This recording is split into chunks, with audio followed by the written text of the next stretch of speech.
Hi guys, it's Fane here, and today I'm going to show you the best settings for shooting skateboard filming on a DSLR. So the first time you go through this, it's probably going to take you a little bit to find everything, especially if you're new to your camera system. Eventually you'll just be able to change all the settings fast on the fly, and hopefully this video is going to get you one step closer to being able to do that. First thing you should be able to change is your shutter speed. This one's probably going to be the easiest one, especially on Canon cameras, since the dial up here, I'll show you some close-ups. This is actually what controls the shutter speed automatic. All you want to do is basically turn the dial to the right, it'll turn up the shutter speed, which will also darken the video.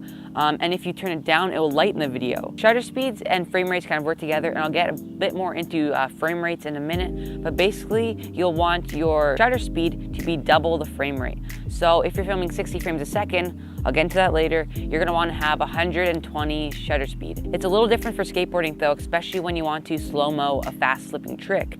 So usually I go around 250 shutter speed.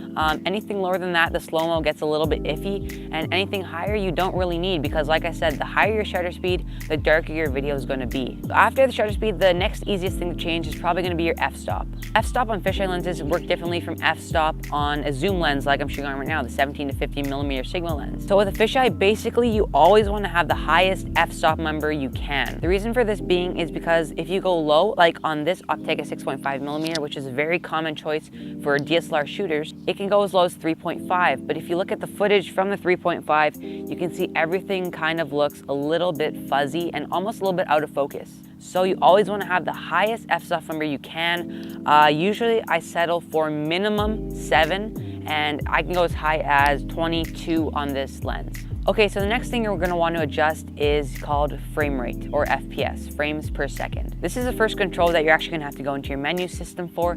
So it's pretty easy. All you have to do is click the menu button. Depending on your camera, this might be located in a different place, but it's always on the front of the camera. Once you go into menu system, you're going to want to find where your specific camera has the frame rate option. So you'll see a bunch of different options pop up in your camera: 30 frames a second, 60 frames a second, 24 frames a second, and not all of these will be in 1080p. I was shooting on the T3i for a while, and it was 60 frames in 720p. Basically what frame rate is the higher the number of frame rate, the more pictures the camera will take. So that's how you can slow-mo the video down even slower than, say, if you're shooting 24 frames a second opposed to 60 frames a second. Even if your camera only shoots 720p, 60 frames a second, click that option. Trust me, you won't regret it. You need 60 frames a second for skateboarding. That is the one setting that you need to have, is 60 frames a second. So the next thing you want to do is going to be the hardest part of setting up the camera, but the good thing is you only have to do it once. So technically when you're starting out, you don't have to create your own picture style, but I highly recommend doing it. If you follow these steps, it really won't be that hard, depending on your camera, of course. So you want to go into your camera and select where you get your picture styles. For every camera, it will be different, but from this Canon ADD, I can access it right from the main screen. You just want to click on the default setting, and you want to go to info box, and that's where you can kind of play around with all the settings and adjust it to your needs. You might have options like sharpness, contrast, saturation, skin tone, color tone. Don't be scared by these options. It's pretty simple. You just basically go by what looks good. So this is just trial and error. On the Canon ADD and most Canon cameras, I would recommend going 1 over all the contrast, saturation, and color tone options. I think this looks great, and you don't really have to overdo it or underdo it and create like a very flat image. That means you'll have to color grade it when you're actually editing, and this can really slow down your computer. So you want to do as minimum color corrections in editing as possible, which is why I said it's great to go into your actual camera and change these settings. Like I said, you'll probably see a strength, sharpness option.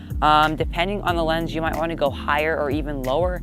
If the lens is too sharp, you're going to want to have to downgrade it, because if it's too sharp, it'll kind of look fake and like it's just like a cheap camera. And if it's not sharp enough, it'll look like you bought a cheap lens that doesn't have a good quality glass. So like I said, play around with it, see what looks best. For me, I'm on 5 sharpness, and again, that's only for Canon cameras, I believe. If you're shooting on something like a Sony or something else, you're going to want to have to check your menu settings and see what options they provide. And the one last thing you'll have to do is to change the white balance. You're going to have to select a manual white balance for this. So you just go into your camera and see where that is. For my Canon DSLR, you have to just go into the white balance setting and then click on color temperature, and from there you can adjust the amount. A really good medium is 5400K. that isn't too orange and it's not too blue. Basically, the lower the number, the more blue it will be, the higher number, the more orange it will be. And so yeah, 5400 is going to be great for you.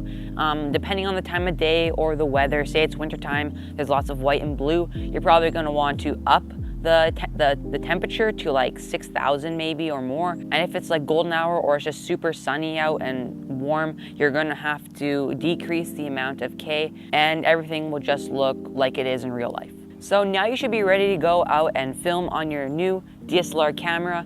I'll show you guys some clips I filmed with this setup in just a second. First, I just want to thank you guys for watching the video, and please hit the subscribe button.